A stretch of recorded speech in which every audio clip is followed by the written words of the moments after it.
And now give the floor to International IDEA. Chairperson, International IDEA firmly believes that gender equality is essential for democracy and that democracy is essential for gender equality. Therefore, one cannot exist without the other. However, we are deeply concerned about the global backlash both against democracy and gender equality, which is threatening the hard-won gains over the past decades.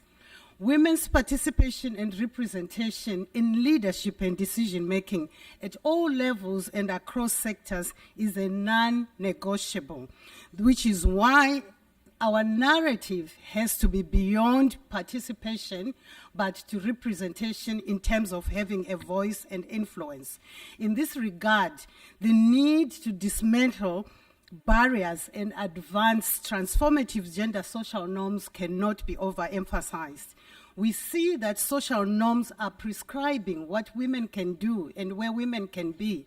And this is manifesting, for instance, in terms of the violence against women in politics, and in particular, the technology-facilitated gender-based violence.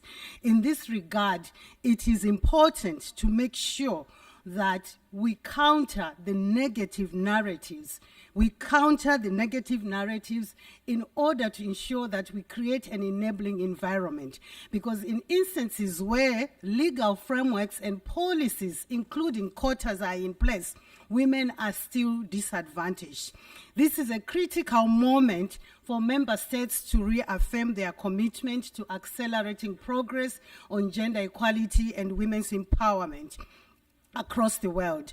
But this must be done hand in hand with the UN's commitment to make sure that democracy is at the heart of the discussions that we are having at the UN, which is why it is therefore deeply disappointing for International IDEA that member states failed to reaffirm the essential link between democracy, gender equality, and women's empowerment in the political declaration that was approved last week.